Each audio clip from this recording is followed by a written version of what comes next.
surveillance des grossesses gémellaires.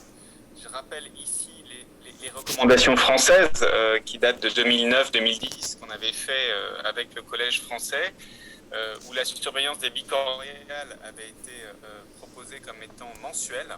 Donc une échographie tous les mois dès l'échographie du premier trimestre, où on suit la croissance, le Doppler ombilical et la longueur cervicale. Et pour les grossesses monocoriales, une échographie avec une croissance et l'estimation de la quantité liquide, le Doppler ombilical, le ductus venosus et l'artère cérébrale moyenne, ainsi que la longueur cervicale. Ông ấy bảo rằng là đây là một cái khuyến cáo của Hội sản phụ khoa Pháp ở trong 2009 về trong song thai.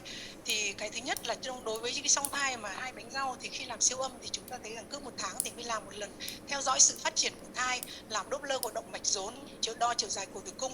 Còn nếu đối với song thai chung một bánh rau thì cứ 15 ngày là làm siêu âm một lần. Và đối với đối với lại là song thai chung một bánh rau thì chúng ta thấy là cứ siêu âm cứ 15 ngày một lần và theo dõi cái sự phát triển của các cái đường nước ối, làm Doppler động mạch rốn, động mạch não và đo chiều dài cổ tử cung. Ok. Alors si la différence entre les grossesses bicoriales et les grossesses monocoriales est si importante, c'est parce que lorsqu'on parle de retard de croissance intra-utérin, la principale complication de ce retard de croissance est le décès spontané d'un jumeau.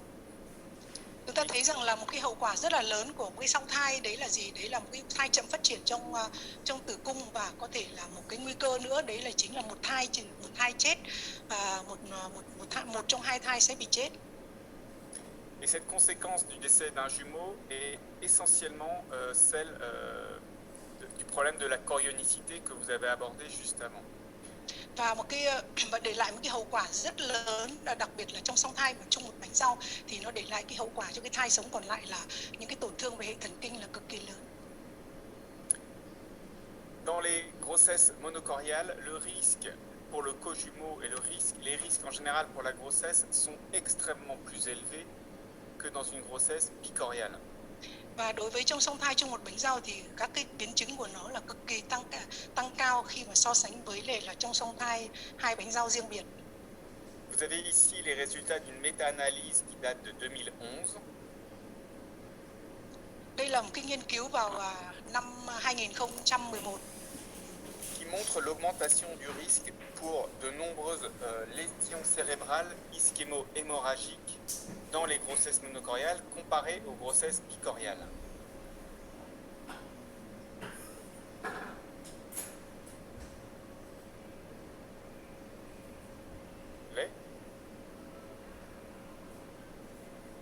J'entends plus.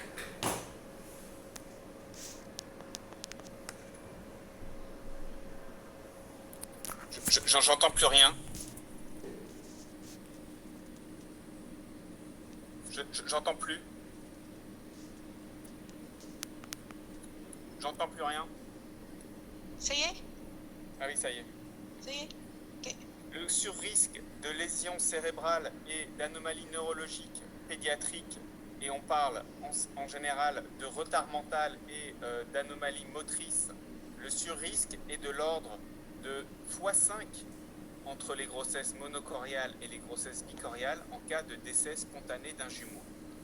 Chúng ta thấy rằng là khi mà em bé ra đời thì những cái tỷ lệ về tổn thương về hệ thần kinh này, để thai chậm phát triển, rồi biếc này của những cái thai mà trong song thai chung một bánh rau thì nó tăng rất là cao so với lại là song thai hai bánh rau khi mà một trong cái hai thai bị chết. Le problème qui explique ces anomalies sont essentiellement les anomalies, les configurations, les anatomies des placentas qui différencient les grossesses bicoriales et les grossesses monocoriales dont vous venez de discuter avec le docteur Lay juste avant. Và ông bảo rằng là cái bất thường mà chính mà để gây ra những cái hậu quả đấy chính là do là cái song thai của hai bánh rau và hai cái giải phẫu của hai bánh rau, và một bánh rau là hoàn toàn riêng biệt mà lúc nãy bác sĩ Lê đã nói rồi, chúng ta không nói nữa. Dans les grossesses bicoriales, il y a deux placentas bien séparés et les deux bébés se conduisent comme deux bébés complètement indépendants avec les risques de prématurité, de retard de croissance. Il y a un petit risque de mort in utero, il y a un risque de diabète, de prééclampsie et de placenta bas inséré. Và đối với song thai hai bánh rau, chúng ta nhìn thấy rằng là hai bánh rau riêng biệt, và khi mà cho nên là chúng nó hoàn toàn độc lập với nhau, cho nên không có một cái ảnh hưởng gì cả. Một thai chết thì không ảnh hưởng đến thai kia, và cái biến chứng mà của nó thì chỉ có là gì, đấy là những cái sinh non, hoặc là thai chậm phát triển, hoặc là cái tiểu đường, hoặc là tiền sản giật, hoặc là rau bào thấp. C'est ce que l'on appelle les complications non spécifiques des grossesses gémellaires et qui peuvent toucher les grossesses bichoriales mais aussi les grossesses monocoriales. Đấy là cho nên người ta gọi đây là những cái biến chứng không đặc hiệu của cái song thai hai bụng ủi hai bánh rau. À côté de ça, les grossesses monocoriales ont des complications spécifiques qui sont liées aux anastomoses placentaires que l'on trouve à la surface de tous les placentas monocoriaux. Và chúng ta thấy rằng là trong song thai một bánh rau thì cái biến chứng của nó cực kỳ là đặc hiệu. Đấy là vì là trên cái hai bánh rau là nó có cái hiện tượng là có các cái mạch nối với nhau. Et donc il s'agit, comme vous l'avez vu juste avant, du syndrome du jumeau acardiaque. Và một trong những cái biến chứng đấy là chính là một song thai của một cái thai không tim. En plus de ces complications, eh bien, celles qui nous occupent aujourd'hui sont les complications retard de croissance et leur complication principale qui est le risque de mort in utero spontanée dans ces grossesses monocoriales. Và một cái biến chứng nặng mà chúng ta cần phải quan tâm mà chúng ta nói đến hôm nay đấy là một cái thai chậm phát triển trong tử cung. Khi mà một cái thai chậm phát triển trong tử cung nặng thì nó có thể là chết trong buồng tử cung và nó xảy ra những cái biến chứng khác. Alors dans les grossesses bicoriales, si on doit rapidement traiter ce problème-là, eh bien ça n'est pas un vrai problème le retard de croissance, bien que ce soit une situation qui soit fréquente. Après 28 semaines, il y a à peu près un quart des grossesses bicoriales qui vont présenter une forme de retard de croissance sur au moins un jumeau. Chúng ta thấy rằng là đối với những cái mà thai chậm phát triển ở trong tử cung của song thai hai bánh rau thì thường nó xuất hiện rất là muộn, và thường là nó rất hay xuất hiện. Và chúng ta thấy rằng là cái theo dõi của trong cái thai chậm phát triển trong tử cung của song thai hai bánh rau thì nó tương tự như là trong cái thai chậm phát triển trong tử cung của đơn thai. Và khi mà một thai mà chết trong tử cung thì cái thai bên kia thì hoàn toàn là không để lại cái di chứng gì. La surveillance de ces grossesses gémellaires pour lesquelles un fœtus présente un retard de croissance intra-utérin est finalement la même que pour les grossesses monofétales. Cái việc mà theo dõi thì nó tương tự như là cái theo dõi của một thai trong tử cung, một đơn thai. En cas de complications et en particulier de mort in utero du jumeau en retard de croissance à un terme précoce, il n'y a pas de conséquences de ce décès sur le cojumeau. Trường hợp mà trong nó có một cái thai chậm phát triển trong tử cung rồi mà xảy ra sớm, mà sau đấy chẳng may mà cái thai đấy chết thì nó không để lại bất cứ một cái di chứng gì cho cái thai còn lại. La vraie difficulté dans les grossesses bicoriales, c'est de déterminer le terme de naissance qui doit prendre en compte le risque de la prématurité induite pour le cojumeau eutrophe. Và chúng ta thấy rằng là khi mà một thai mà chậm phát triển trong tử cung thì cái việc mà chúng ta cần quan tâm nhất đấy là do là cái nguy cơ mà thai sinh non và chúng ta phải cho cái thai nó ra sớm, mà cho nên là nó sẽ làm cho cái thai mà bình thường của nó cũng bị ra sớm theo. Et donc la difficulté est la prise de la décision d'une naissance pour les deux jumeaux à des termes précoces, en particulier avant 28 semaines, et il arrive que parfois la décision soit celle d'abandonner le fœtus en retard de croissance pour privilégier le jumeau eutrophe et le faire naître à un terme plus avancé. Và chúng ta thấy rằng là khi chúng ta thảo luận để xem là cái việc mà sinh của nó, nếu mà thường là người ta hay thảo luận là nên là sinh vào trước 28 tuần, nhưng mà sinh non như thế thì nó cũng có ảnh hưởng đến cái thai còn lại. Nhưng mà nếu mà để mà sinh cho đến mà đủ tuần để cho cái thai mà bình thường nó được an toàn thì lại nguy cơ cho cái thai kém phát triển. Alors cette surveillance du retard de croissance, que ce soit pour les grossesses gémellaires bicoriales ou pour les grossesses gémellaires monocoriales, eh bien la première chose c'est de se poser la question de la cause du retard de croissance. Même si c'est extrêmement fréquent, on est toujours en droit de se poser la question d'une cause externe, qu'elle soit chromosomique, infectieuse, syndromique. chúng ta thấy rằng là những cái thai chậm phát triển trong tử cung mà trong cái hai bánh rau thì chúng ta thấy rằng phải kiểm tra gì? Cái thứ nhất là bất thường về nhiễm sắc thể, cái thứ hai là nguy cơ về nhiễm khuẩn, và cái thứ ba là các cái hội chứng bất thường, các cái hội chứng hoặc là bị nhiễm độc.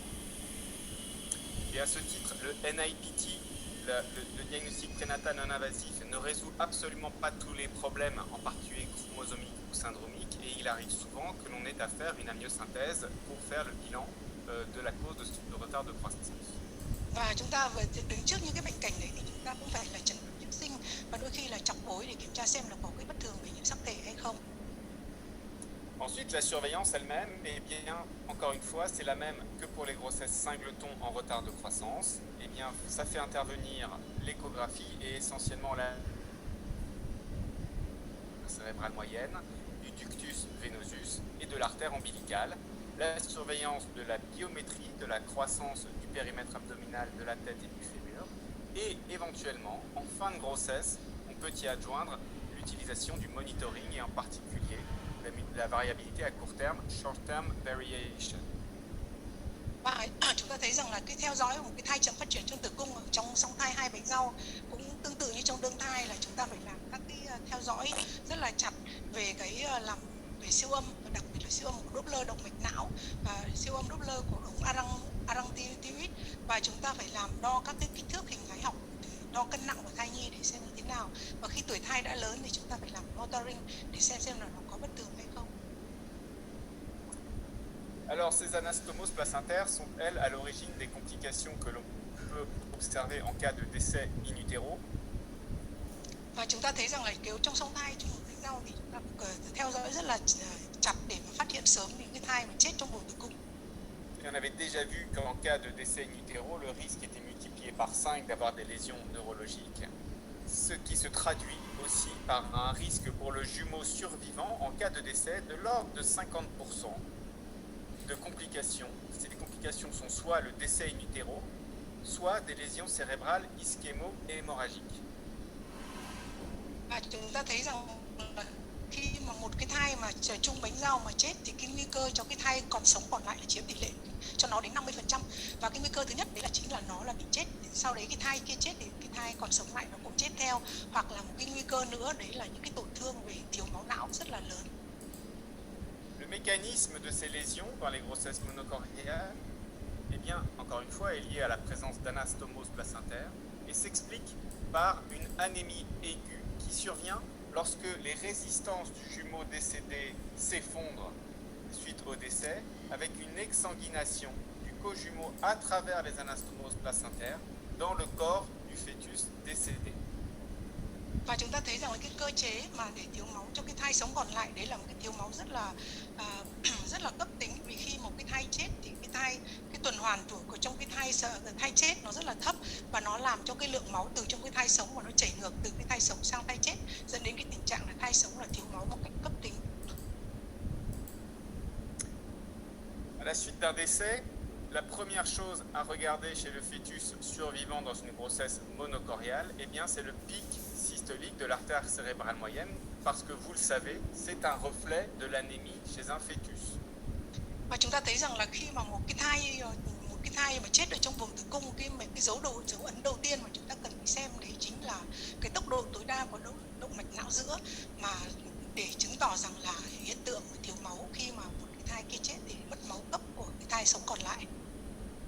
Il existe donc des courbes de ce pic systolique de l'artère cérébrale moyenne. Ces courbes ont été déterminées en 2000 par Marie en Italie, qui faisait ces courbes pour la surveillance des fœtus atteints d'alloménisation rhésus. Và một cái nghiên cứu của cái ông Marie vào năm 2000 thì chúng ta thấy rằng là khi mà một cái thai mà nó bị mất máu thì cái lượng mất máu của nó sẽ là biểu hiện ngay cho cái thai sống còn lại. Les travaux de Marie ont montré que lorsque les vitesses du pic systolique de l'artère cérébrale moyenne sont supérieures à 1,5 multiple de la médiane, il y a un très fort risque d'anémie sévère chez le fœtus. Và ông chỉ ra rằng là khi mà chúng ta làm cái Doppler động mạch não giữa mà chúng ta thấy rằng là tốc độ tối đa của động mạch não giữa mà cái chỉ số trung vị của nó trên 1,5 mmol này thì đấy chính là một cái hiện tượng mất máu cực kỳ nặng.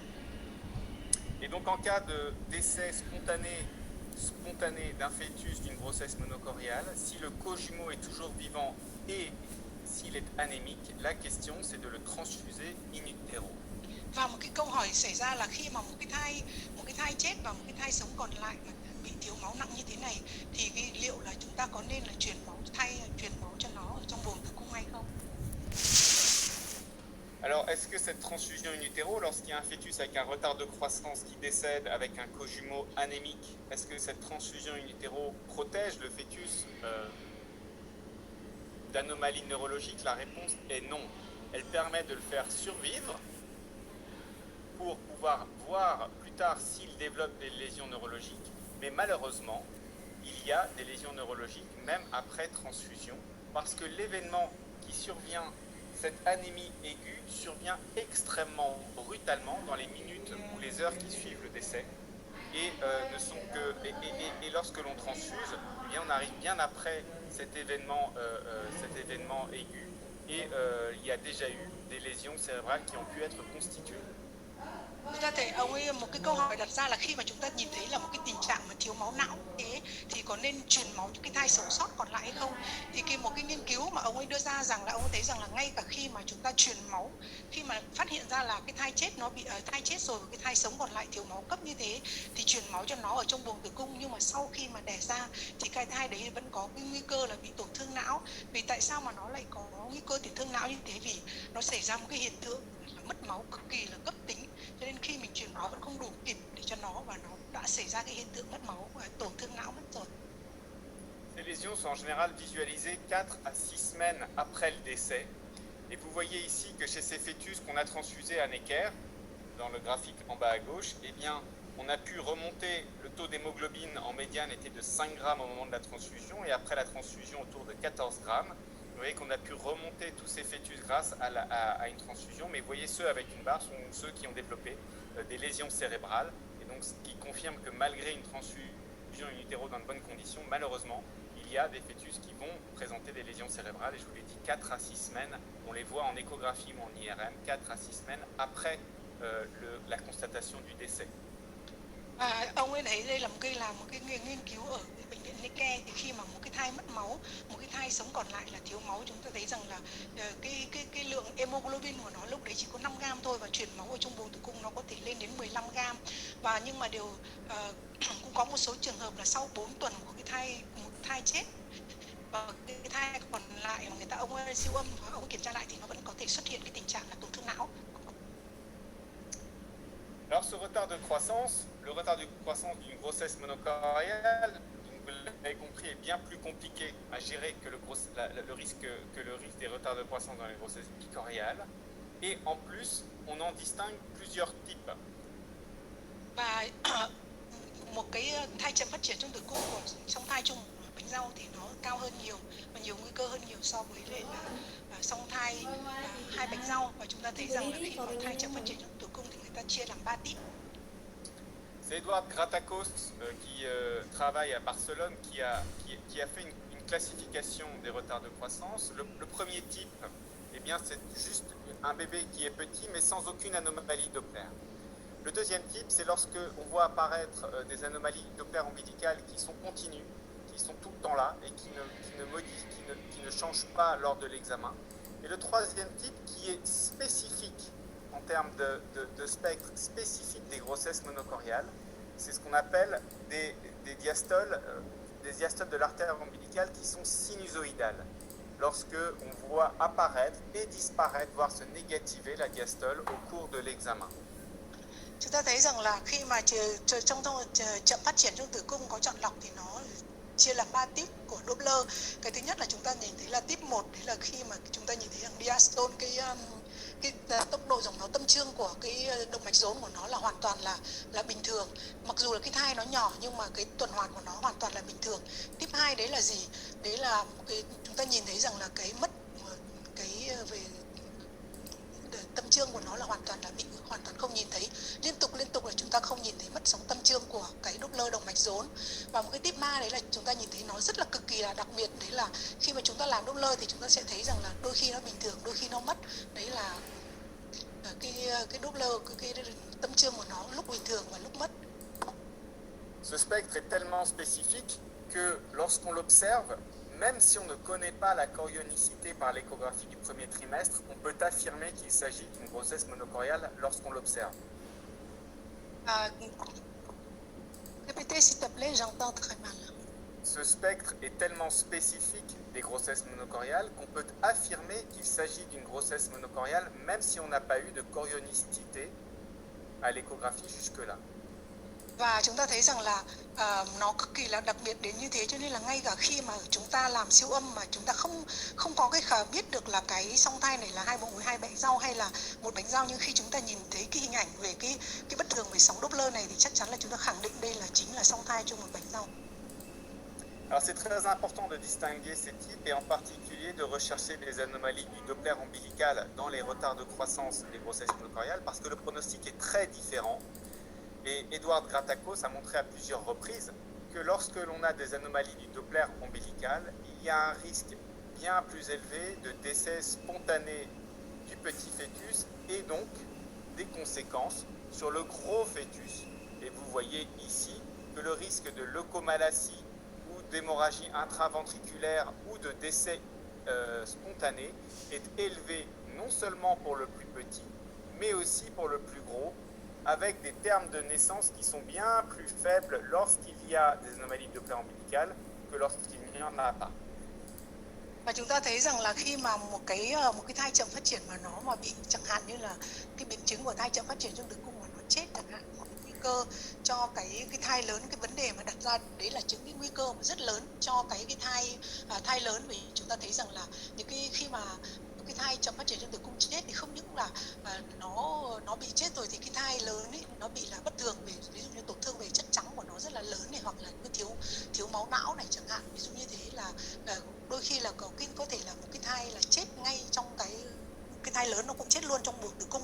Mặc dù là cái tuổi thai chúng ta thấy rằng là khi mà ở cái tip 2 này người ta cho phát hiện ra là Doppler bất thường của Doppler động mạch rốn, người ta đã cho đẻ rất là sớm từ 30-31 tuần rồi, nhưng mà cái biến chứng của nó cũng vẫn có thể xảy ra. Et donc si on doit résumer le risque de ce retard de croissance intra-utérin, et je mets un petit S pour sélectif. Et ça, c'est ce qui définit le retard de croissance intra-utérin des grossesses monocoriales.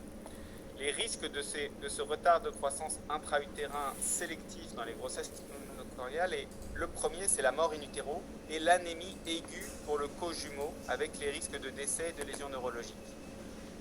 Chúng ta thấy rằng là một cái nguy cơ rất lớn cho một cái thai chậm phát triển trong tử cung đấy là gì?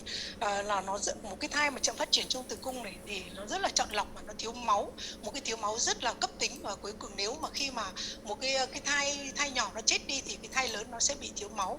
Và cái thứ hai nữa là một cái nguy cơ lớn nữa là đấy là vì là cả hai thai, khi mà một cái thai bị bất thường về sóng Doppler thì cả hai thai đều phải đẻ ra để cứu cả hai thai, cho nên là cái nguy cơ mà sinh non rất là nguy cơ mà sinh non rất là lớn.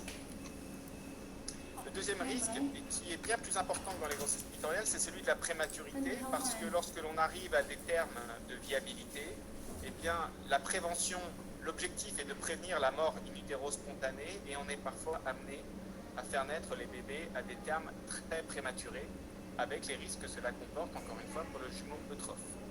Và chúng ta thấy rằng là khi mà một cái thai chậm phát triển trong tử cung, khi chúng ta theo dõi mà để làm sao mà theo dõi chỉ đến lúc mà khi mà sinh ra là thai này nó có thể khả năng sống được, chính vì lý do là nó để mà cứu sống cái thai chậm phát triển trong tử cung này như thế, cho nên chúng ta phải bắt buộc là phải cho thai ra sớm, và khi mà thai ra sớm như thế thì có làm chúng ta đã gây ra một cái tình trạng là sinh non trong cái thai bình thường luôn. Et puis enfin, le troisième risque dont on parle au couple pendant la grossesse, au début du suivi de ces retards de croissance, vers 18 semaines parfois, eh bien c'est le risque neurodéveloppemental pour le jumeau en retard de croissance, car même s'il survit, parfois ces fœtus ont des retards de croissance extrêmement sévères, et ces retards de croissance peuvent toucher la croissance du cerveau et le développement du cerveau. Chúng ta thấy rằng là một cái nguy cơ rất lớn nữa nếu mà một thai chết, đấy là cái sự bất thường về nguy cơ về phát triển của cái hệ thống hệ thần kinh trung ương của cái thai còn lại ngay cả khi nó sống. Và chúng ta thấy rằng là cái tổn thương đấy nó cực kỳ là lớn khi mà cái thai này sinh ra. Et donc c'est pour ces trois ces trois risques auxquels sont exposées ces grossesses monocoriales pour lesquelles il y a un retard de croissance intra-utérin sévère que l'on doit envisager un traitement. Chính vì cái lý do mà có cái ba cái nguy cơ cho một cái thai chậm phát triển trong tử cung chung một bánh rau như thế, như tôi nhắc, thiếu máu. Cái thứ hai là trong chúng ta có cái nguy cơ sinh non, và cái thứ ba nữa là khi mà một thai chết, một thai sống còn lại thì tổn thương hệ thần kinh rất là lớn. Cho nên một cái việc đặt ra là chúng ta phải làm thế nào để ngăn ngừa được cái thai mà chết một cách tự nhiên ở trong cái buồng tử cung để mà gây hậu quả lại cho cái thai còn lại.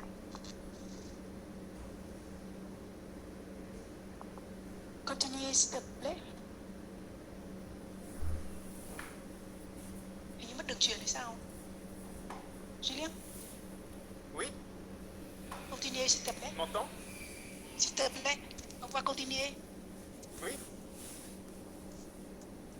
Les trois types de traitements que l'on peut envisager ont tous pour objectif la prévention de la mort fœtale in utero spontanée et leurs conséquences sur le co-jumeau. Có cái ba phương pháp để làm thế nào đấy để người ta ngăn ngừa cái thai mà chết đột ngột ở trong buồng tử cung để tránh cái hậu quả cho cái thai còn lại. Le premier traitement, eh bien, c'est la fermeture du cordon ombilical, l'occlusion du cordon ombilical du jumeau en retard de croissance intra-utérin, ce qui entraînera le décès, mais qui protégera le plus gros en cas de décès spontané du petit. Cái phương pháp điều trị đầu tiên đấy là người ta sẽ được kẹp cái dây rốn của cái thai mà chậm phát triển trong tử cung để làm cho nó ngừng phát triển và ngăn ngừa những cái hậu quả để mà bảo vệ cái thai bình thường còn lại. Le deuxième traitement qui a été envisagé, eh bien, c'est celui de faire une chirurgie laser, comme sur la vidéo. Les deux fœtus, de faire survivre le petit tout en empêchant les conséquences sur le plus gros en cas de décès du petit. Và cái phương pháp thứ hai đấy là người ta đốt laser để cắt đứt hết tất cả các cái mạch máu nối giữa hai nhằm mục đích là cứu cả hai thai luôn. Và nếu mà trong trường hợp mà cái thai bé mà nó chết thì không có cái hiện tượng là truyền máu ngược lại từ thai sống sang thai chết để bảo vệ cái thai nó sống còn lại. Et le troisième traitement qui est envisagé, c'est celui de ne rien faire et de simplement surveiller pour éviter de faire une intervention inutile. Và một cái phương pháp thứ ba là không làm gì cả, chỉ có theo dõi để tránh cái tình trạng là phẫu thuật. Alors, quand on veut prévenir le décès spontané et tout en entraînant le décès, arrêter la grossesse sur le petit, eh bien, la première chose, c'est qu'on ne peut pas faire ce que l'on fait dans les grossesses micoriales, c'est-à-dire d'injecter une suspension d'un poison qui serait cardioplégie.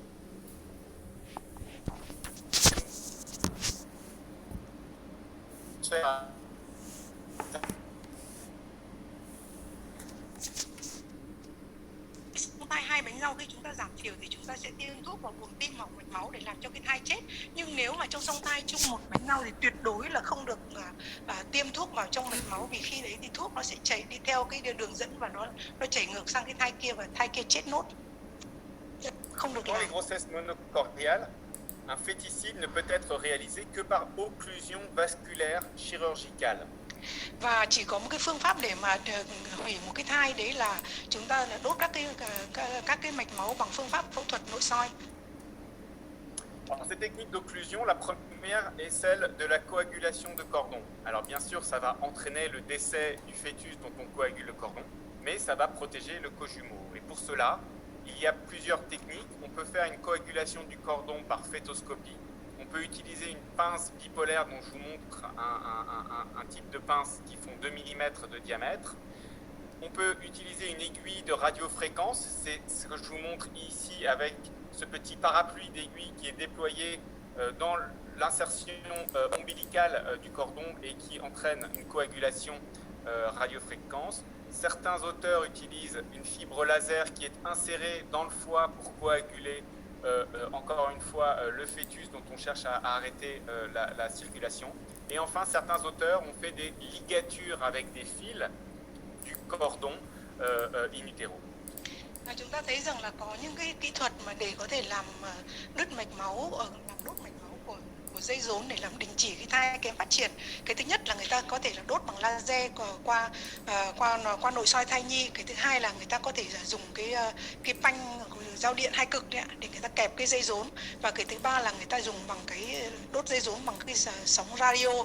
Và cái thứ tư là người ta có thể đốt cách quãng các cái mạch máu mà chỉ có đốt ở những cái mạch máu mà có liên quan đến cái thai chậm phát triển trong tử cung, hoặc là người ta có thể là thắt cái dây rốn bằng phẫu thuật nội soi thai. Alors les deux types de traitements qui sont considérés actuellement sont à la fois le laser du placenta, où on cherche à faire survivre les deux bébés mais en évitant les complications du décès spontané. Et l'autre traitement radical est celui de la coagulation du cordon du fœtus en retard de croissance et qui entraînera la protection du co-jumeau. Ta thấy rằng là có hai cái phương pháp mà chúng ta hay dùng để mà điều trị cái thai chậm phát triển trong tử cung. Cái thứ nhất là bằng laser, cái thứ hai là bằng cái đốt dây rốn. Cái đốt bằng laser thì có thể tránh cái tình trạng là phải đốt dây rốn để cứu được cả hai thai. Còn mà nếu mà đốt dây rốn thì chúng ta sẽ là làm hủy một thai, và đây là một cái phương pháp điều trị triệt để. Ce qui est sûr, c'est que le laser du placenta pour sauver les deux fœtus est bien plus compliqué techniquement en cas de retard de croissance que ce n'est le cas en cas de syndrome transfuseur-transfusé.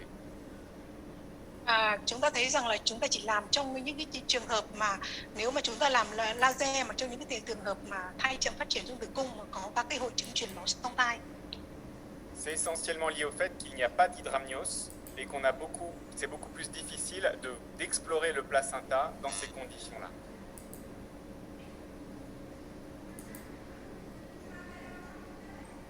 Lê, tu m'entends? Oui, j'entends. Quá ít thì chúng ta sẽ rất là khó để mà kiểm soát cái bánh răng.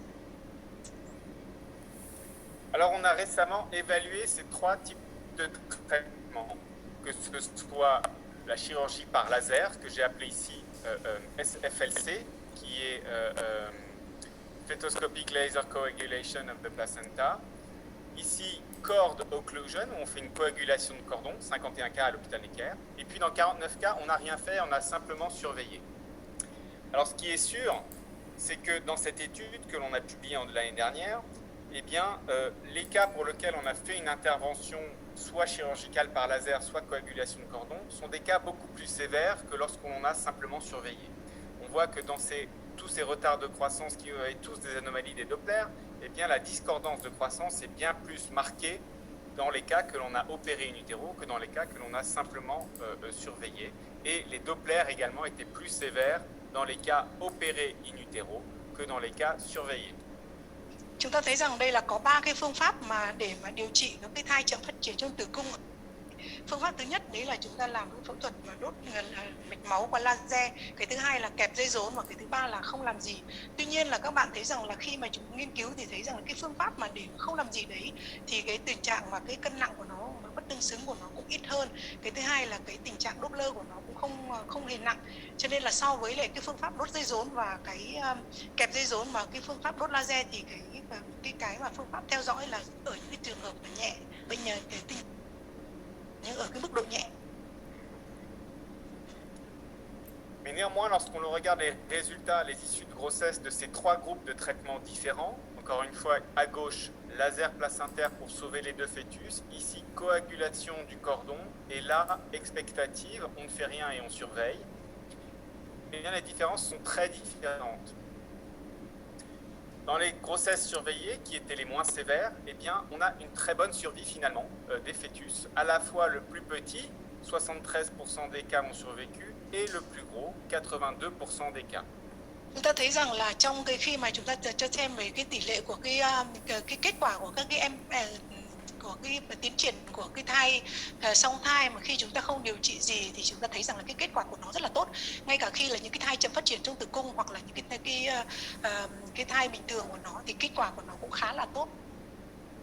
Et ce que vous voyez également, c'est qu'en cas de coagulation de cordon, dans les formes plus sévères, on fait des coagulations de cordon, et bien on a également une très bonne survie du fœtus, fœtus survivants, c'est-à-dire le gros fœtus, appropriate gestation age, ce sont les plus gros fœtus, et bien ces fœtus survivent dans 82% des cas après coagulation de cordon, essentiellement parce qu'il va y avoir un certain nombre de grossesses qui vont faire des fausses couches. Chúng ta thấy rằng là nếu mà trong trường hợp mà chúng ta đốt dây rốn thì một cái thai lớn mà sống sót còn lại là cái kết quả của nó cũng rất là tốt, cái tỷ lệ sống sót của nó là đến 82%.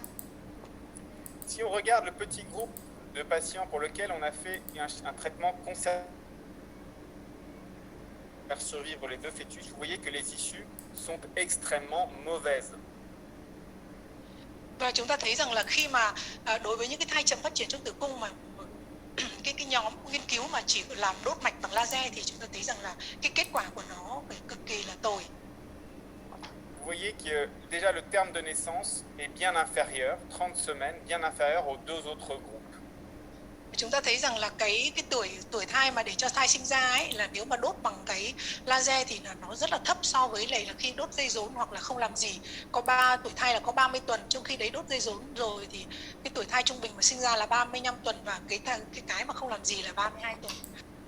Bạn nên nhớ rằng là khi mà không làm gì tức là cái tình trạng cái chậm phát triển của nó, mức độ của nó cực kỳ nhẹ.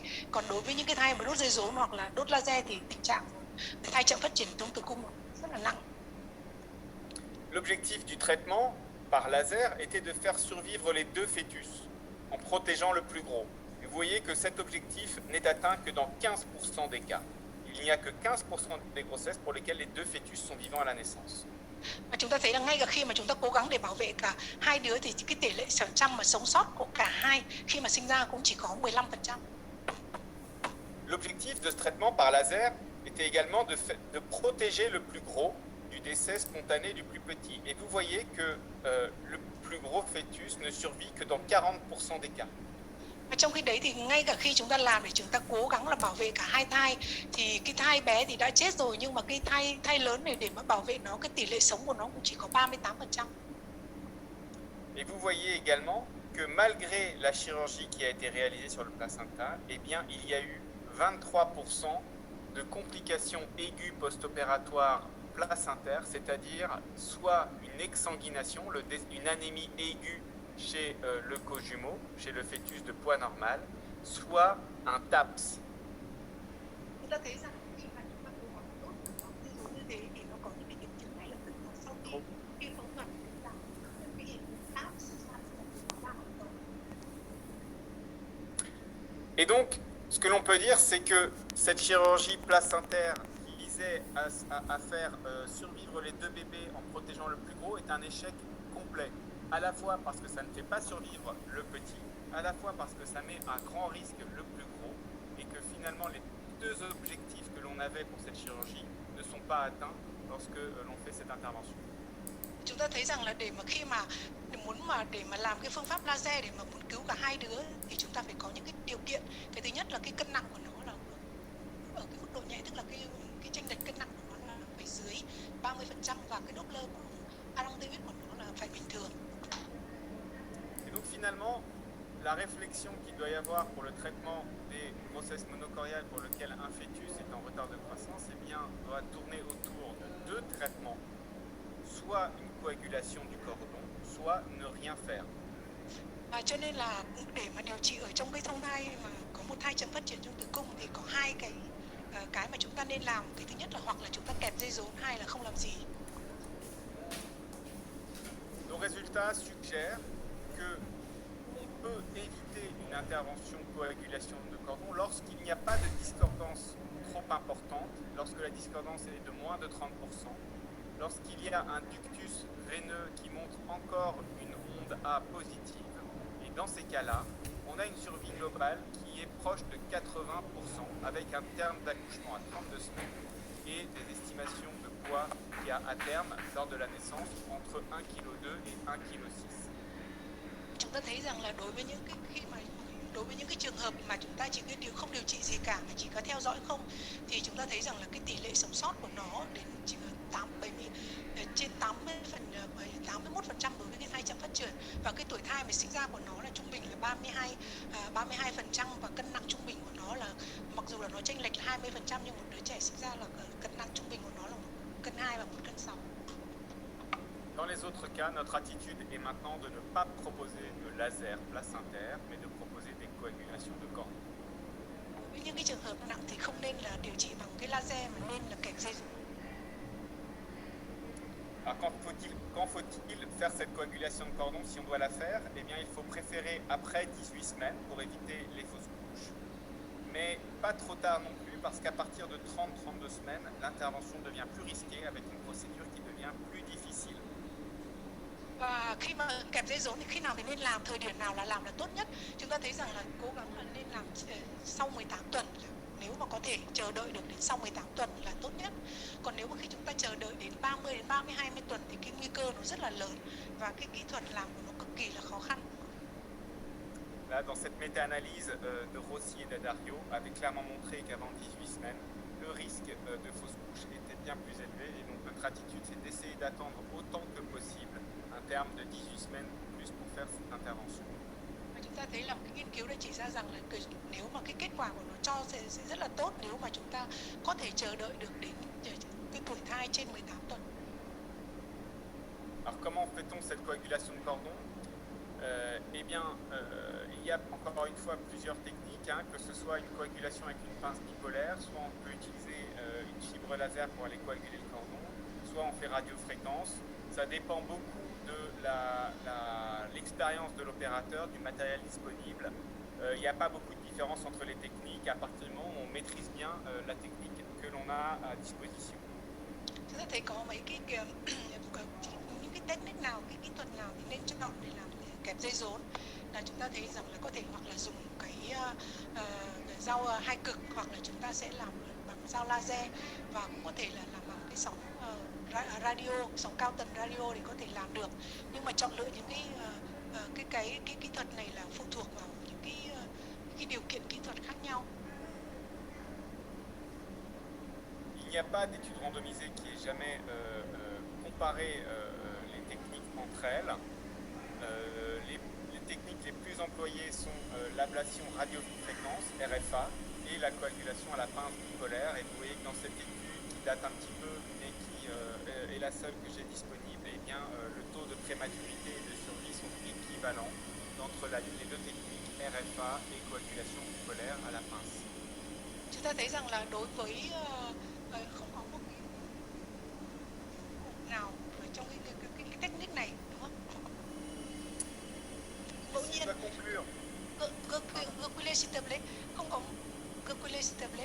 Không có cái nghiên cứu nào để mà nghiên cứu ngẫu nhiên nào đối với lại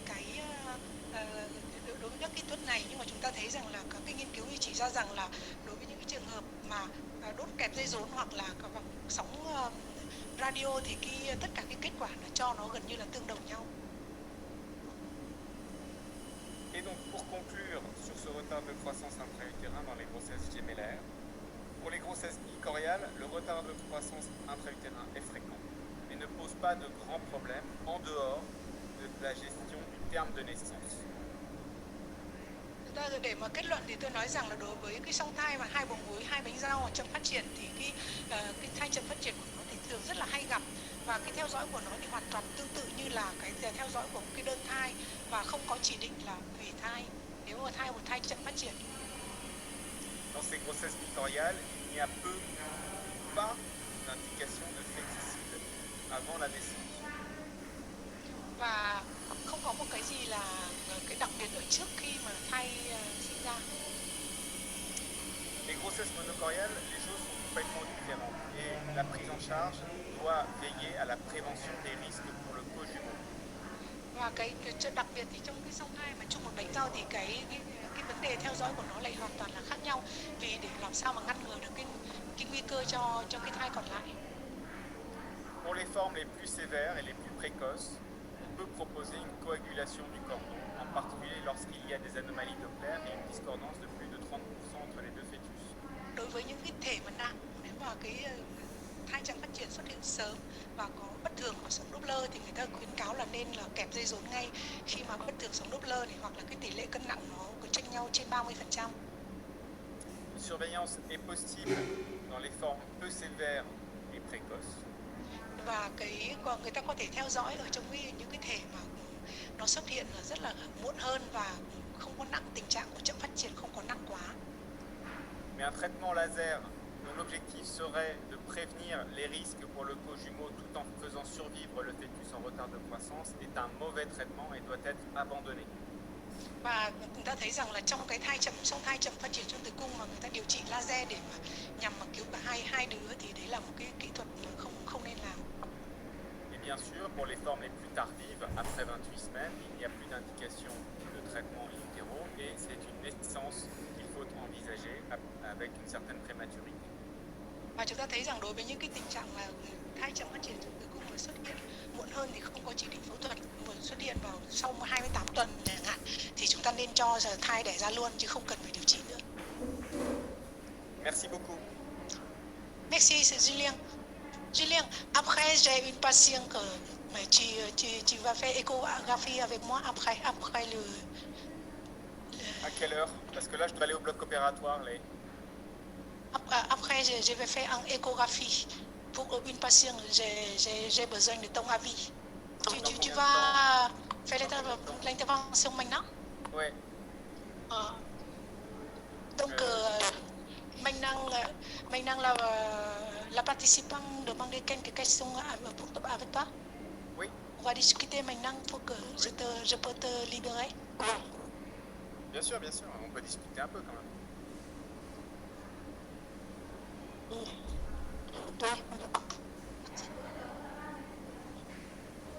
Merci beaucoup de votre présentation. Je maintenant ne quitte pas vous rester là pour répondre des questions của participants. Voilà.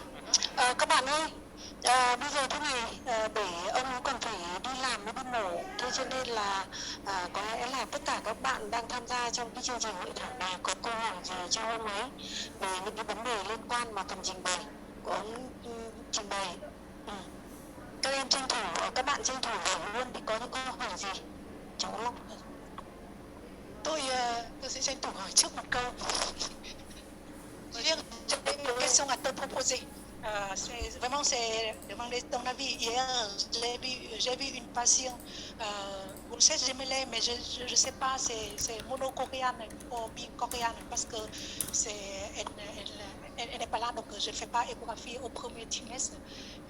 Maintenant, elle est hospitalisée avec le double ombilical pour le petit bébé, c'est double type 2, mais je ne peux pas sûr que ça c'est monocoréenne ou bicoréenne parce que j'ai vu les membranes, c'est assez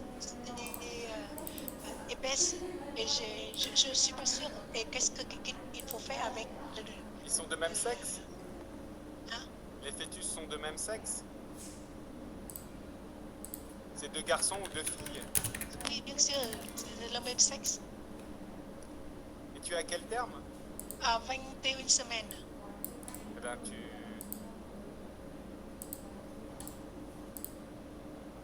tu penses que ça peut être une grossesse monocoriale? Je ne suis pas sûre, ça c'est mono ou bicoréal, je ne suis pas sûre. Donc, parce qu'il n'y a pas aucune idée. 21 semaines et il a un reverse flow sur l'artère ombilicale, le petit? Le doublet ombilical pour le petit, c'est nul. C'est nul? Et il est très petit? Et discordant 33%. À 40, pas une coagulation de cordon? 43%. 43%? Oui. Il faut faire une coagulation de cordon, là. Mais si je ne suis pas sûre, ça c'est bicoréal ou monocorial. Ben oui, mais le risque, c'est que ce soit une monocoriale quand même. Hein. Et que donc si il faut c'est faire monocoriale, quoi le fœtus va décéder. Et voilà. Alors que la coagulation de cordon, tu prends un risque de 10% de perte de grossesse, mais tu sauves l'autre bébé. D'accord, merci. Tức là tôi có một trường hợp mà tôi cũng muốn chia sẻ với các bạn. Đây là một bạn này rất là tiếc là bạn là dược sĩ. Thì bạn ấy làm siêu âm theo dõi ở bên ngoài và rất chi là nhiều siêu âm nhưng mà không có cái siêu âm nào khẳng định là đây là song thai 2 bụng mũi, 2 bánh rau hay là song thai 2 bụng mũi 1 bánh rau. Thế thì cách đây vài ba hôm thì bạn ấy có gửi cho tôi cái hình ảnh và nói rằng như là các bác sĩ chẩn đoán hội chứng chuyển mục song thai.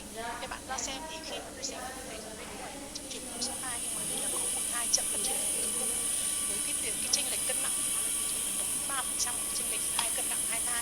vào một cái thai thì đốt lơ thì động mạch rốn của nó là bị mất sóng tâm trương và có cả đảo ngược sóng tâm trương liên tục, có thể xếp vào là type 2 được.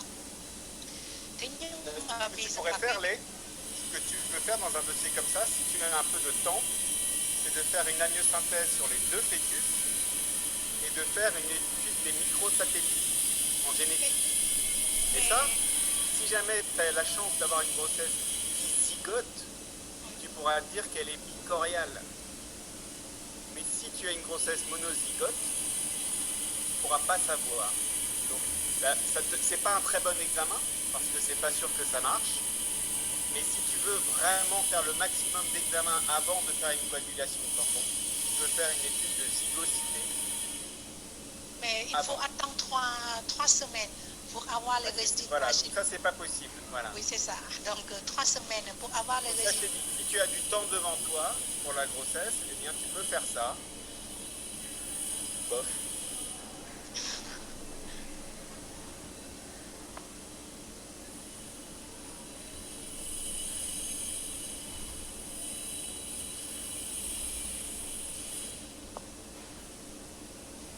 Est-ce qu'il a des cas lung des deux est moins intra-utérine, mais le reste c'est normal, développé normal pour les monochoriales. Oui, ça arrive. Je vous ai dit 50%, ça veut dire qu'il y en a 1 sur 2 pour lequel il y a un gros pépin et les autres sont normaux. Ông ấy bảo rằng là với một cái thai chết trong tử cung hoặc trong song thai trong bình rau thì cái tỷ lệ là 50% có thể có biến chứng thôi, 50% vẫn có thể thoát.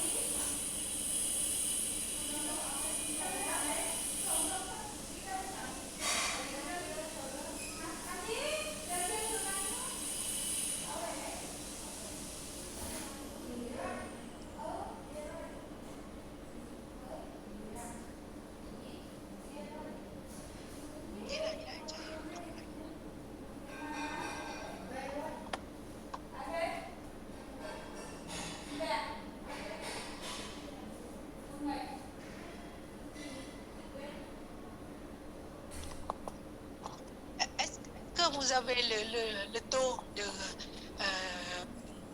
de séquelles anomalies de cérébrales chez syndrome transfusé et l'un des deux est mort.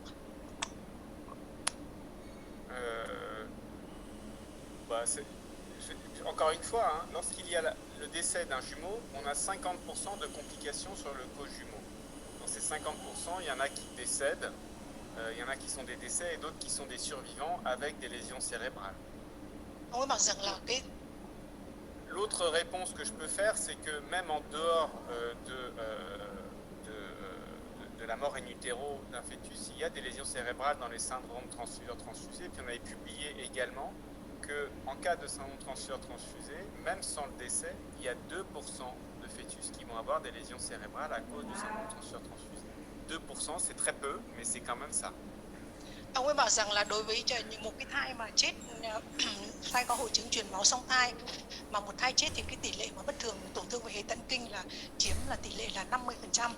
Còn ngay cả khi mà chúng ta đã điều trị với cái hội chứng truyền máu song thai rồi thì cái tổn thương về não nó cũng có tỷ lệ là 2%, mặc dù cái tỷ lệ 2% là rất là nhỏ sau khi điều trị hội chứng truyền máu song thai rồi, nhưng mà chúng ta không nên quên rằng nó vẫn còn tồn tại về cái tổn thương của hệ thần kinh trong cái hội chứng truyền máu song thai.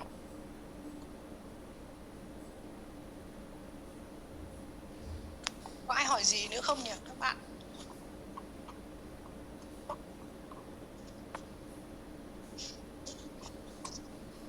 Chị mọi người có hỏi gì nữa?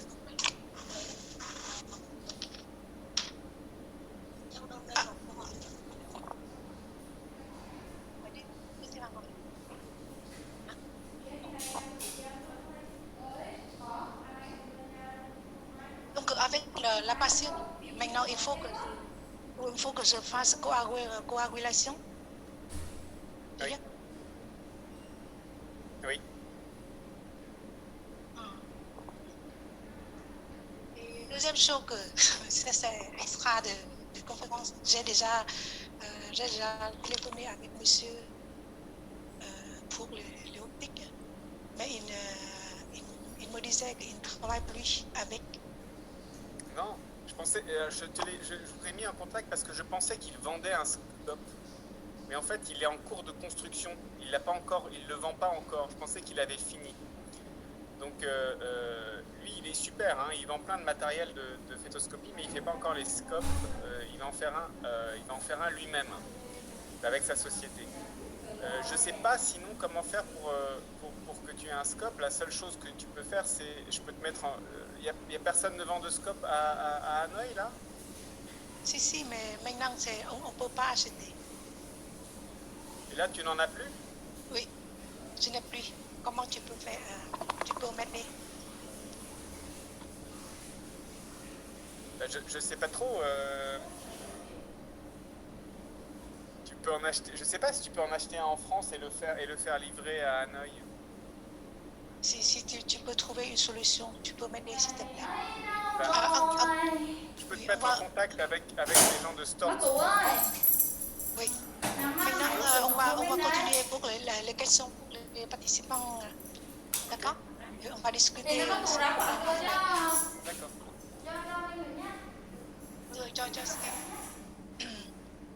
Il y a d'autres questions avec le triplé. Ouais. Et l'un des trois est retard croissant intra-utéril. Ouais. Est-ce qu'on peut faire on va faire comparer avec quel fœtus le reste? Quel type de triplé? C'est tricoriane, amniotique. Tricorial, triamniotique? Donc, 3 placentas? Oui, 2 placentas. On fait rien. 2 placentas. Et 2 3 placentas, 3 amniotiques. bébés? Et ben, on fait une coagulation de cordon, c'est pareil? Non, c'est la question, c'est qu'avec le triplé, avec 2 corianes triamniotiques, et il y a un retard croissant intra-utéril. Oui. Qu'est-ce que quel fœtus on peut faire comparer avec? Donc c'est le même. Ben, quand on dit bicorial triamniotique, ça veut dire qu'il y a une paire monocoriale et un singleton. Oui. Donc Tất on nhiên là compare mình phải so sánh với monocoriale, cái on thai regarde la mà discordance với lại dans la cái thai chung monocoriale. mình rau ấy. Mình phải so sánh với cái thai chung mình rau bạn ạ. Ok. Câu tiếp theo có ai hỏi gì nữa không? C'est bon, je peux te libérer. Merci Julien. Tu m'appelles tout à l'heure et si tu veux qu'on fasse l'échographie, envoie-moi un petit texto quand tu t'installes. Si je suis libre, je me connecte. Oui, mais tu me téléphones. D'accord? Mais je ne sais pas quand est-ce que tu es libéré. Donc, envoie-moi un texto quand tu t'installes. Ok? D'accord, ok, merci. Salut. Merci beaucoup. Merci beaucoup. Au revoir. À bientôt. À bientôt. Oui. La prochaine.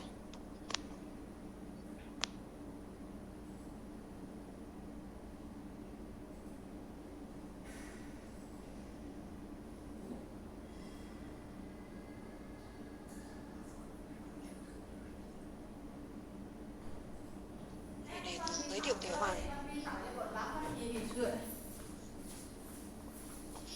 Vâng, vừa rồi chúng ta đã nghe phần trình bày của ông giáo sư Pháp và để theo chương trình của chúng ta tiếp tục là thì phó giáo sư Lê Hoàng, giám đốc trung tâm hỗ trợ sinh sản bệnh viện đa khoa Tâm Anh sẽ giới thiệu về cái bài giảm thiểu trong đa thai. Vâng, xin trân trọng kính mời thầy. Trước tiên là chúng tôi xin cảm ơn tất cả các bạn đã ngồi đến giờ này để nghe trình bày, thì vì là cái phần hay nhất thì đã đi qua rồi, cái phần mọi người quan tâm nhất cũng đã đi qua rồi. Nên cái phần này là cái phần mà nói thẳng rằng là chỉ là giải quyết cái phần nhỏ thôi, chứ không phải là cái phương pháp giải quyết chính cho đa thai. Nó chỉ là một cái phần nhỏ, và nói thẳng là cũng không nhiều người thích làm cái vấn đề này. Và chỗ chúng tôi thì thôi thì cũng được phát triển và cũng được làm cái này, cho nên rằng là cũng nhiều nơi gửi về, nên là cũng nói một chút về cái kinh nghiệm để làm để giảm thiểu trong đa thai. Như chúng ta đã biết rằng là đầu tiên thì nói về đa thai thì luôn luôn là một thai nghén nguy cơ cao. Dù thế nào đi chăng nữa, dù có là do hỗ trợ sinh sản hay là thai tự nhiên thì đều là thai nghén nguy cơ cao hết. Vì cái tử cung con người sinh ra thì qua hàng triệu năm sàng lọc rồi thì nó chỉ phù hợp với một thai phát triển mà thôi. Và tỷ lệ đa thai thì tăng lên rất là nhanh và cần gấp đôi sau 30 năm. Thì cái số liệu các bạn đã nhìn thấy trên màn hình. Cái này thì nó nhiều nguyên nhân lắm, nhưng mà cũng một cái nguyên nhân mà do các phương pháp điều trị vô sinh gây nên, và đặc biệt là hỗ trợ sinh sản gây nên. Và cái này thì không phải là chỉ ở Việt Nam mà cả trên toàn thế giới đã nhận xét ra là cái điều đó. Và cái vấn đề là giảm thiểu, và vì cái phát triển đó nên thành ra là với cái nguy cơ như vậy cho nên là cái giảm thiểu thai đã được tiến hành từ những thập kỷ 80 của thế kỷ trước, khi mà cái hỗ trợ sinh sản bắt đầu phát triển. Và cũng vào lúc đó thì tức là cái phương pháp mà chọc noãn qua đường âm đạo đã phát triển, thì cái phương pháp đồng thời nó kèm theo cái phương pháp là giảm thiểu thai. Vì chúng ta biết là cái lúc đầu tiên ấy, thì cái ca đầu tiên thì lại là không phải là chọc noãn đường âm đạo đó. Và sau đó thì được giảm thiểu thai sẽ được đã được tiến hành rất nhiều, và đã được định nghĩa là giảm số lượng thai ở quý 1 hoặc là đầu quý 2. Các bạn nhớ hộ cái thời điểm, và được áp dụng rộng rãi trong đa thai những trường hợp nào mà có yêu cầu. Đấy. Và hiện tại thì đã có 2 cái phương pháp mà chúng ta đang làm, tức là giảm thiểu thai trong đa thai, và phương pháp thứ hai là gọi là giảm thiểu thai có chọn lọc. 2 cái phương pháp này là hoàn toàn khác nhau về cái chỉ định. Đây là một cái mà tổng kết tại Mỹ, các bạn thấy rằng là chúng ta thì nhìn thấy đây sau 20 năm thì thấy là tỷ lệ đa thai thì khác nhau rất nhiều, từ song thai, tam thai, tứ thai và ngũ thai. Đấy thì thấy là sau 20 năm thì tỷ lệ đa thai tăng lên gấp rưỡi, tỷ lệ song thai tăng lên gấp rưỡi, tỷ lệ đa thai, tam thai tăng lên là hơn 100%, nhưng mà trong đó 4 thai và 5 thai thì tăng lên ít thôi. Đấy là cái mà chúng ta thấy là đúng những cái 2 thai và 3 thai rất nhiều hiện nay. Vậy thì cái giảm thiểu đa thai thì để làm gì? Thứ nhất là định nghĩa ra biết là rất là giảm 1 hoặc nhiều thai trong đa thai, với hy vọng để thai còn lại phát triển cho đến đủ tháng. Tất nhiên rồi, vì đấy là cái tai biến của một trong những cái biến chứng của đa thai là như vậy, nên là phải cố gắng mà giữ đến thai đủ tháng. Đấy là giảm thiểu trong đa thai. Còn giảm thiểu thai chọn lọc là như thế nào? Và lúc đấy thì tại sao có 2 phương pháp đó? Thì là giảm thiểu chọn lọc là làm khi nào? Chỉ làm khi mà có cái gì, thứ nhất là cái thai có một cái thai bất thường nặng, và tôi nhấn mạnh là thai bất thường nặng, là không có thể mà sinh ra mà có thể không sinh sống được. Cái thứ hai là những cái thai hoặc là có kèm theo cái thiếu hụt về nhiễm sắc thể để gây hoặc là yếu tố di truyền, hoặc là cái vấn đề cuối cùng của cái giảm thiểu đa thai, giảm thiểu có chọn lọc ấy, là tiên lượng của cái thai nào đó có thể chết, và cái thai chết đó có thể ảnh hưởng đến sự sống của thai còn lại. Như chúng ta biết rằng là trong đa thai, như mấy bài trình bày của các tác giả trước thì là đã có cái ảnh hưởng ít nhất là 50%. Đến khi nếu mà bị hỏng thì ảnh hưởng đến 50% những cái thai còn lại về tất cả các loại sinh thần. Như vậy cho nên rằng là cũng nên giảm thiểu những trường hợp đó. Vậy thì tại sao chúng ta phải làm giảm thiểu? Đấy là cái 2 phương pháp, tại sao giảm thiểu? Vì cái nguy cơ xảy ra là gì làm sao? Thứ nhất là làm giảm cái tỷ lệ tử vong trước sinh. Cái này thì chúng ta biết là cái sinh non và sinh rất non thì ảnh hưởng rất nhiều cho cháu bé và cũng như là gia đình. Và thứ hai nữa là ngăn ngừa những cái tàn tật về hệ thần kinh. Ta phải dùng chữ tàn tật về hệ thần kinh. Đấy là tôi dịch nguyên văn chứ không phải là những bất thường về hệ thần kinh nữa, mà sự tàn tật hệ thần kinh. Tức là cái cháu bé nó đang hoàn toàn bình thường vì cái hệ thần kinh ảnh hưởng đến cái tàn tật về Dạ. Còn tiến nữa là cái giảm thiểu công việc mẹ, thì cái này thì chúng ta nói rất nhanh thôi, rất tiện sản dần do bong non. Thai thì có tỷ lệ nguy cơ cao hơn hơn rất nhiều so với đơn thai. Và một cái điều mà từng năm chúng ta ai cũng quan tâm hiện nay, và đặc biệt là các cái nước tiên tiến, thì cái điều trị chi phí rất cao ở những trường hợp mà đa thai. Như song thai thì chi phí để cho cái điều trị đó là gấp 4 lần, nhưng đến tam thai thì là gấp đến 10 lần. Đây là cái thống kê mà chúng ta thấy rằng chúng ta nghe nó giật mình. Em đi chậm vô. Và đây là cái mà chúng ta thấy là đây những cái Nọ mà lười. thì thấy ở đây là tuổi thai khi sinh với một thai thì tỷ lệ một tháng rất cao, và chủ yếu là một tháng. Nhưng với song thai thì cái tuổi thời gian sinh, đây là thống kê của Mỹ nhá, thì là thời gian sinh là khoảng quanh 35 tuần, nhưng 3 thai là xuống đến 32 tuần, và 4 thai là xuống 30 tuần, và 5 thai là lâu quá. đây là những con số mà ý thức của y học. Chị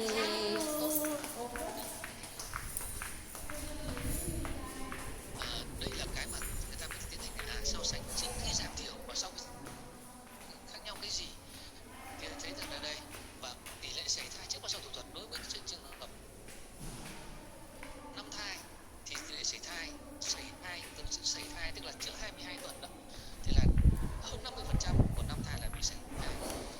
Và với 4 thai thì là khoảng độ 25% bị sảy thai, với 3 thai thì khoảng độ 15 đến 20%, còn với song thai tỷ lệ sảy thai vào khoảng độ 50%.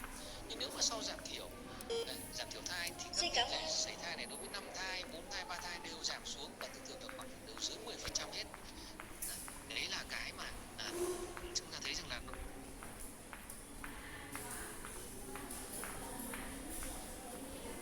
giúp cho cái giảm cái tỷ lệ sảy thai đi. Đấy là về lý thuyết là như vậy. Vậy thì thực tế mà chúng ta đang đối mặt hiện nay là thế nào? Cái này thì nếu mà một số nơi các cơ sở mà có làm cái thời gian sảy thai, tôi thấy là cũng sẽ đồng ý thôi, vì đây là cái thống kê trên thế giới. Với đối ba thai thì trường hợp mà trên 3 thai, 4 thai, 5 thai thì đều được sự đồng thuận để giảm thiểu hầu như tất cả các tác giả và ngay cả bệnh nhân đều rất là giảm thiểu. Và với những trường hợp mà song thai thì thường chấp nhận.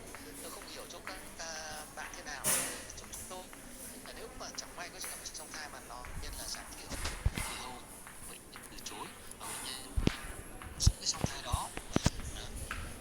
Còn với cái trường hợp mà 3 thai, thì hiện nay là cũng đều vẫn còn rất tranh cãi. Trên 3 thai giảm thiểu đồng ý rất nhiều, 2 thai thì phần lớn là xin giữ, còn 3 thai là chưa thống nhất. Và thì thấy rằng người ta một số nghị luận là tỷ lệ sinh non như vậy, tỷ lệ bất thường có thể tăng lên như vậy, nhưng mà một số nói là bây giờ phát triển rồi, y học phát triển rồi, đấy, thì tiến bộ chăm sóc sinh phát triển rồi, cải thiện kết cục của trẻ rồi nên giữ lại. Đấy, thì đấy là vẫn còn tranh cãi, và từ năm 2006 đã xảy ra những cái tranh cãi này rồi. Và đây là một cái thực tế. Năm 2013 thì một cái nghiên cứu cũng đã nói rõ là cái giữa có thể nhìn nhanh qua đây thôi, đấy là tỷ lệ sinh ra và thì là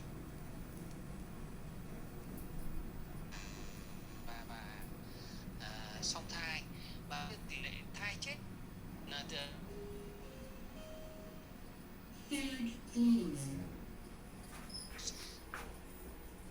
những cái bất thường về những biến chứng nặng về em sợ có bị hô hấp thì cũng khác nhau hoàn toàn đó. Và một cái vụ nữa người ta nghĩ là những cái thời gian mà nằm điều được.